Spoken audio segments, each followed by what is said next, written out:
Hey man, you ever looking to flatter?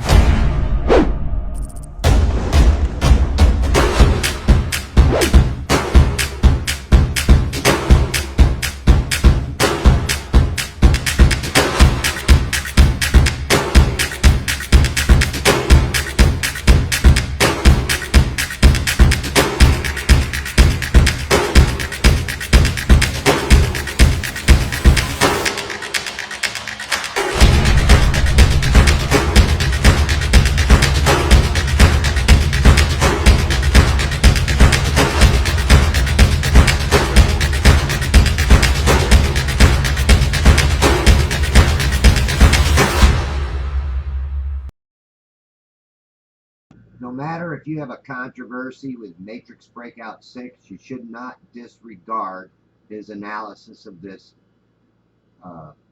video or his footage. He did an excellent job. Matter of fact, he was one of the rare ones that actually even gave this any attention whatsoever, considering that all the other flat earth channels out there totally disregarded this and didn't even notice it. So I appreciate his work, his effort, and the time that he spent on doing the analysis that he did. So again, I thank him for his work. Hello again everybody, back with another video. This time I'm going to cover a video that was shot by David of the Wide Awake channel, and absolutely fantastic nighttime footage. I've called it globe shattering observations, and it truly is. So I've done the analysis for it. I will include some of David's original video. So firstly, let's just have a quick summary that the Crystal River Power Plant, Florida, was observed from 27.6 miles away at viewing heights of 29 inches and 4 inches above sea level. So as low as you possibly can get before you wreck your camera. So absolutely amazing footage. So firstly, I'll let David explain exactly where he is with a little bit of help of some imagery from me. Then we'll look at the distance involved and the location, exact location where David is, and then we'll get into the video, and I'll come back with more comments and analysis after that. Okay, one of the other things is I wanted to make sure that I showed that I was at Pine Island here. Kind of hard to tell but that's the observation deck. This is a little kayak or boat little ramp here. There's my camera. And again, there's the pavilions, the bathroom, parking lots out there on the other side of those lights.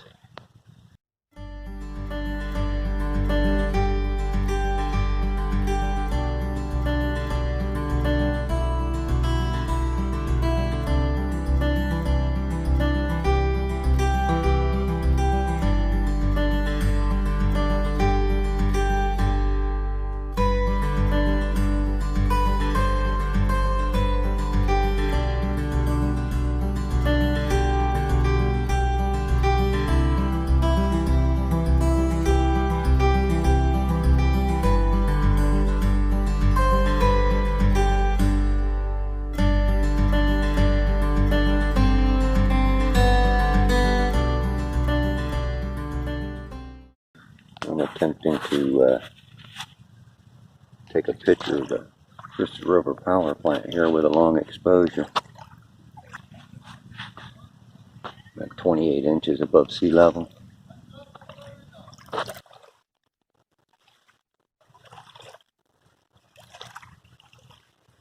There it is.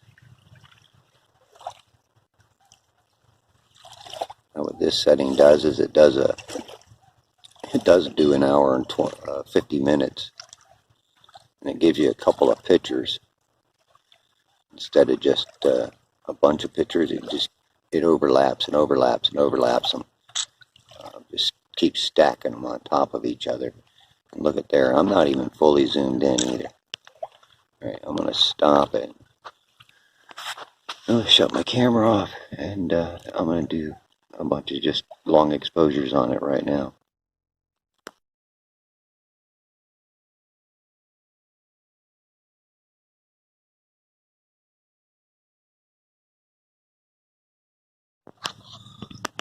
I had my camera reversed.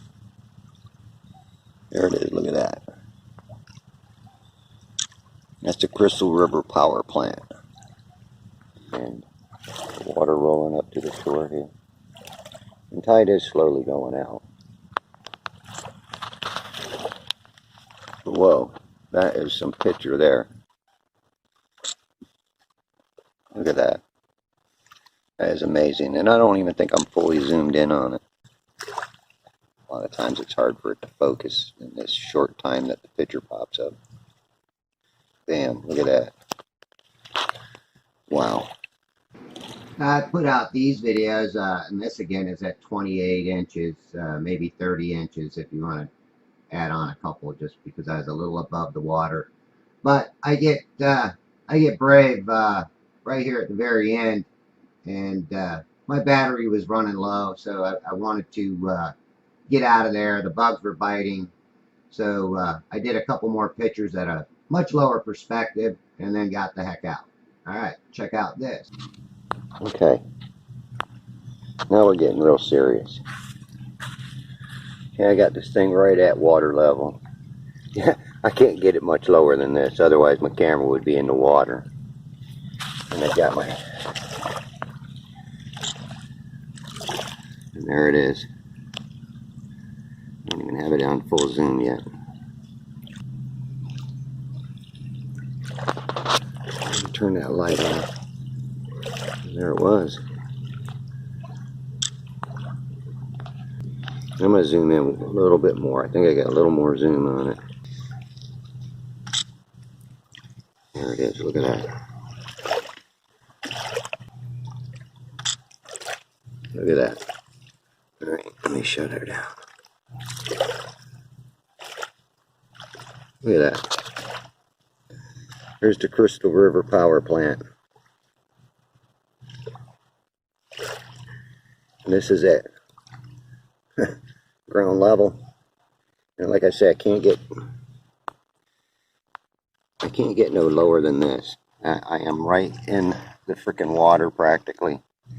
I got it sitting on a tablet here. And there it is. Look at that. Alright, I'm done. I think I kicked the globe in the ass tonight.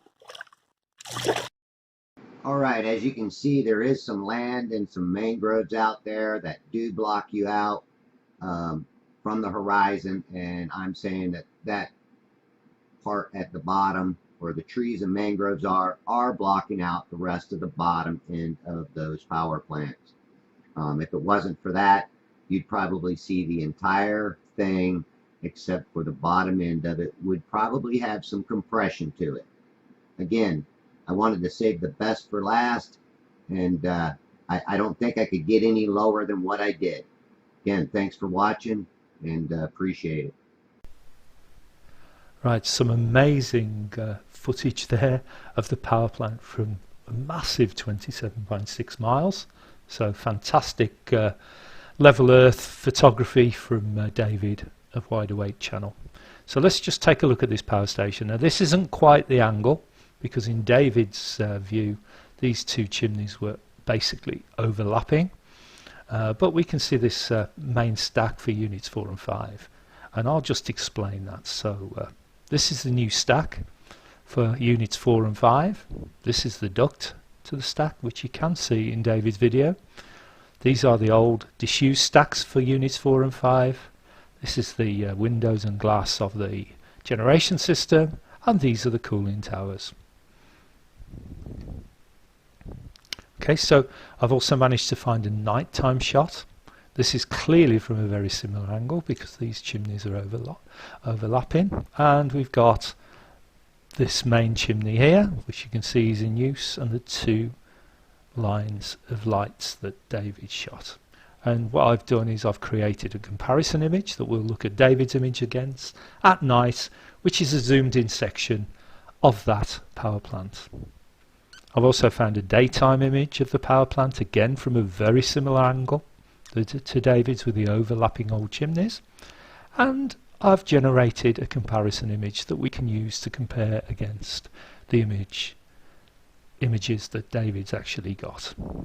Okay, so let's have a look at the stack heights of the power stations. So this is from an old memo that I found, but dating back to 2009, and I think it was to do with some environmental testing.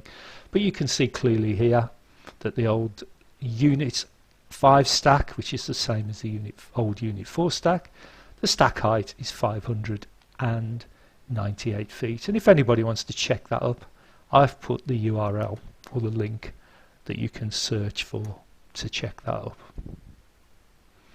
And this is to confirm the height of the new 4 and 5 stack, and all you really need to do is a lot of blurb here, but at the bottom you can see it's 550 feet tall. So I've just pulled that text out and explained it here. So we've got 550 feet from ground level, and the other chimney was 598 feet, all chimneys. So this is just to summarize it. So I've worked out the height of this based on the image ratio. That duct that feeds the stack is around 120 feet up. Total height to the top of these old chimneys is 598, and the total height of this stack is 550. And this was clearly visible in the wide awake image. So total height of stacks above sea level. First, I'll do a little bit of analysis of the ground height above sea level based on Google Earth. So we'll just play a little video there. So as you can see in that little red box at the bottom right is the height, and it's around about 10 feet on average. So I'm going to use 10 feet.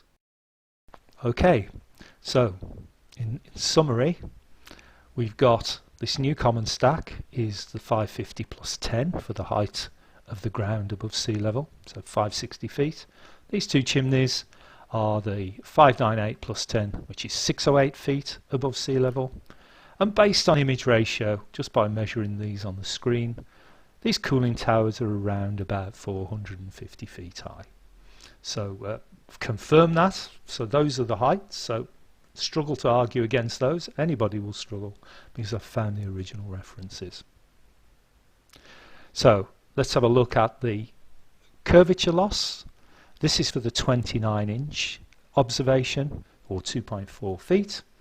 And this is the distance, 27.6. This is my calculator, which is just purely based on circles, geometry, trigonometry, Pythagorean theorem. And for these values of 2.4 feet and 27.6 miles, we've got an horizon at 1.9 miles. We've got 440.5 feet of height hidden below the horizon. So certainly already we shouldn't be seeing or hardly anything of cooling towers. But so that's that. And just for a cross check, this is the Earth curve calculator that you can find online. The link's there. And as you can see, I've put in the observation height 2.4 feet, distance 27.6 miles, and we've got our 440.5 feet and the horizon at 1.9. So spot on. So that's two sources. So the 440 feet is confirmed. Okay, so just as view to what wide awake should see, just in comparison, there's the power station, there's his camera, this is his line of sight, this is the horizon to the center, so they're perpendicular to the center of the ball earth of radius 3959. Nothing should be visible below the line there. And we've got 1.9 miles to the horizon, and we've got 27.6 miles to the power station, and we've got 440 feet hidden behind the curve from the horizon. Fairly straightforward stuff there. So let's take a look now at Wide Awake's images from that video. This is one from 29 inches. Now these two sets of light, especially this one here, are very, very significant, as we'll see. And it helps us to understand what's happening with the images. Without that, this proof of level Earth wouldn't be half as good as it turns out to be, which is excellent. So I've brightened that image up so you can see the cooling towers here. You can see the main building lights here. these are the two disused stacks, and this is the new stack. So, but we've also got trees obscuring the view. These aren't by the power station, these are before it, so you probably would be able to see all the power station if it wasn't for the mangroves and that crop of land that's between where a wide awake is and the power station itself. So I'm saying that you could probably see all of that, and this here is very significant because this is the duct that's going to the new stack, and it all looks a little bit squashed, I know, and we will look at that when we do the image comparison. Here's another image, so as you can see quite clearly here, there are trees and maybe a bit of land way before the power station obscuring all the view, but it's looking pretty much like most of the power stations there. So we'll do a little bit of image comparison now. So that nighttime reference I showed, I'm going to compare wide awake's image against that nighttime reference. So let's just draw some lines in so that we can actually see the edge of the power station, cooling towers, the center between the two stacks here, and I've drawn one through these lights on the common new units 4 and 5 stack, and you can see in this foreground we've got a lot of obstruction to the image behind. So take that away and you can imagine you would see the whole power station. If we actually pull up the reference image, so I'll slide that up now. Here's the reference image.